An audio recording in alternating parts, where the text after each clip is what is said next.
Hello friends, शाब्दिक विश्लेषण के एक और वीडियो में आप सभी का स्वागत है। दोस्तों, आज हम लोग शिक्षा और अनुदेशन यानी एजुकेशन और इंस्ट्रक्शन के बारे में क्या समानताएं हैं, इनमें क्या भिन्नताएं हैं, इसको बेहद ही आसान शब्दों में समझने का प्रयास करेंगे, जिससे कि आपकी परीक्षा में आने के दौरान इसको आप अपने शब्दों में लिख पाएँ, इसको रटने की ज़रूरत ना पड़े। तो चलिए दोस्तों, इस वीडियो को शुरू करते हैं। और शिक्षा और अनुदेशन के पहले पॉइंट में दिया गया है कि शिक्षा एक व्यापक अवधारणा है, जबकि अनुदेशन एक संकुचित अवधारणा है। संकुचित यानी छोटा।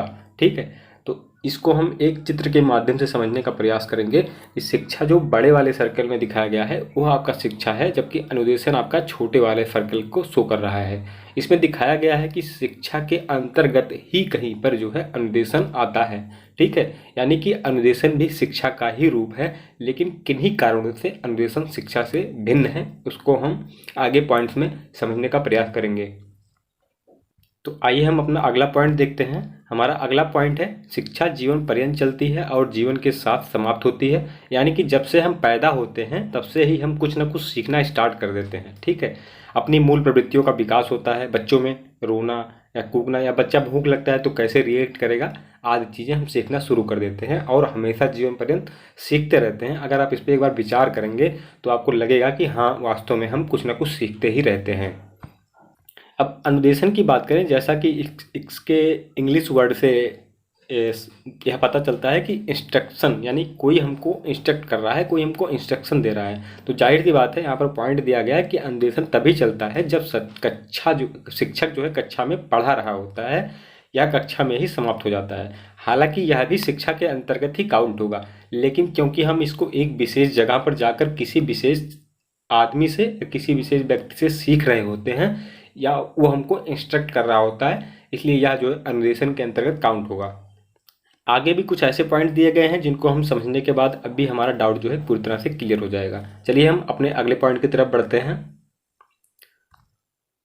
तो हमारा अगला पॉइंट है शिक्षा में बालक का महत्वपूर्ण स्थान होता है। इसे हम बालक भी कह सकते हैं या शिक्षार्थी भी कह सकते हैं, क्योंकि शिक्षा वह चीज़ है जो कुछ सिखाती है। मतलब बालक अगर नहीं होगा तो शिक्षा दी किसको जाएगी, या विद्यार्थी नहीं होगा तो शिक्षा लेगा कौन। ठीक है, इसलिए कहा गया है कि बालक का महत्वपूर्ण स्थान होता है यहाँ पर। और अनुदेशन में शिक्षक का स्थान महत्वपूर्ण होगा। जैसा कि हमने आपको पहले बताया, अनुदेशन यानी कोई व्यक्ति जो चीज़ों को बताए, आपको कोई गाइड करे, कोई मार्गदर्शन करे। ठीक है, या कोई आपका नेतृत्व करे। तो इस तरह से अगर केवल शिक्षक ही वहाँ पर प्रेजेंट रहेगा तो और कोई अन्य व्यक्ति नहीं रहेगा जो आपको चीज़ों को बताए, तो इस तरह से अनुदेशन पॉसिबल नहीं है। यानी कि अनुदेशन में शिक्षक का होना जो है जरूरी है विद्यार्थी के साथ साथ। अगला पॉइंट है शिक्षा एक स्वाभाविक तथा व्यापक प्रक्रिया है। स्वाभाविक यानी कि हम कहीं पर भी अगर रहें, कुछ भी कहीं पर भी कुछ भी कर रहे होते हैं तो कुछ ना कुछ हम सीख रहे होते हैं स्वाभाविक रूप से। और व्यापक प्रक्रिया यानी उसकी कोई लिमिट नहीं है कि हम क्या चीज़ें सीखेंगे, कितनी मात्रा में सीखेंगे। ठीक है, अनुदेशन की बात करें तो यह एक कृत्रिम एवं सीमित प्रक्रिया है। यहाँ पर एक वर्ड दिया गया है कृत्रिम। कृत्रिम यानी बनावटी। अगर हम विद्यालय जाते हैं, विद्यालय एक बनावटी स्वरूप है, कृत्रिम क्षेत्र, कृत्रिम एरिया को शो करता है। ठीक है, सीमित प्रक्रिया है, यानी कि जब हम विद्यालय में जाते हैं, यानी कृत्रिम की बात कर रहे हैं, कृत्रिम एवं सीमित प्रक्रिया है। विद्यालय में जाते हैं हम, विद्यालय को हमने बताया कि कृत्रिम स्वरूप है और वहाँ पर सीमित प्रक्रिया है। यानी कि अगर हमारा टाइमिंग फिक्स है 9 से लेकर 3 बजे तक ही हमको वहाँ पर बैठ के सीखना है, अनुदेशन लेना है, तो इस तरह से हम कह सकते हैं कि यह जो है एक कृत्रिम एवं सीमित प्रक्रिया है। ठीक है, अगला पॉइंट देखते हैं।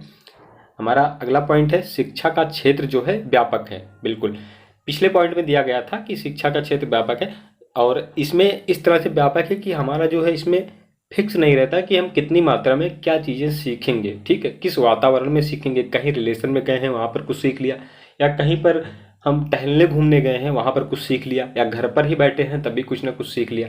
और अनुदेशन शिक्षा का ही एक अंग है। बिल्कुल, जैसा कि हमने आपको चित्र के माध्यम से बताया था कि अनुदेशन जो है शिक्षा के अंतर्गत ही कहीं पर आता है। हमारा अगला पॉइंट है कि शिक्षा औपचारिक एवं अनौपचारिक होती है। अब शिक्षा औपचारिक कब होती है, शिक्षा अनौपचारिक कब होती है, इसको समझते हैं। शिक्षा औपचारिक तब होती है जब हम विद्यालय में जाकर के किसी विशेष रीजन के लिए पढ़ रहे होते हैं, तो शिक्षा औपचारिक होती है। इसके अलावा जब हम कहीं से भी कुछ भी सीख रहे होते हैं, कहीं टहलने घूमने गए हैं, या कहीं रिश्तेदारी में मामा के यहाँ गए हैं, या कहीं भी गए हैं, तो वहाँ से हम कुछ सीखते हैं। तो इस प्रकार की शिक्षा जो है अनौपचारिक शिक्षा के अंतर्गत आती है। अनुदेशन सदैव औपचारिक होता है, इसको समझते हैं।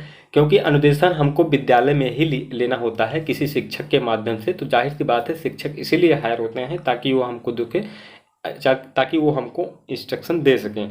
और जब हम एक विशेष वातावरण में जाके चीज़ों को सीखते हैं तो वह एक उद्देश्यपूर्ण प्रक्रिया के अंतर्गत काउंट होती है। तो जाहिर सी बात है शिक्षक हमको एक उद्देश्य के लिए ही पढ़ाता है। तो इस प्रकार से अनुदेशन एक औपचारिक प्रक्रिया है।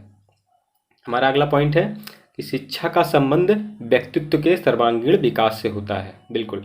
और अनुदेशन ज्ञान प्रदान करने व किसी उपयोगी कौशल को सीखने तक ही सीमित होता है। शिक्षा जो है कह सकते हैं कि हमारे जीवन कौशल में भी काम आती है कि हमें जीवन में किस तरह से आगे बढ़ना है, किस तरह से चीज़ों को मैनेज करना है। इस तरह से जो है शिक्षा का संबंध व्यक्ति के सर्वांगीण विकास से होता है। जबकि अनुदेशन ज्ञान प्रदान करने व उपयोगी कौशल यानी कि विद्यालय में हम जाते हैं जब, तो जैसे कि आप देखते होंगे कि 11th-12th के दौरान हमको कॉमर्स या मैथ्स या साइंस में चूज करना होता है, आर्ट्स में चूज करना होता है। तो वो विशेष स्किल की ओर हमको ड्राइव कर रहा होता है कि हमको अगर इस क्षेत्र में जाना है तो हमको कॉमर्स लेना होगा, इसमें जाना है तो साइंस लेना होगा, इसमें जाना है तो आर्ट्स लेना होगा। ठीक है। तो ये पॉइंट जो है अनुदेशन को इस तरह से शो करता है। हमारा अगला पॉइंट है, यह एक निरंतर चलने वाली प्रक्रिया है, जैसा कि हमने आपको पहले ही बताया है। और अनुदेशन यह एक सामाजिक यानी सोशल प्रोसेस है। जैसा कि हम विद्यालय में जाते हैं तो विद्यालय भी समाज का एक छोटा रूप है, वहाँ पर जाकर हम जो है सीखते हैं। तो दोस्तों यही एक छोटी सी इन्फॉर्मेशन थी। आपको वीडियो कैसी लगी हमें ज़रूर बताएं। Thank you.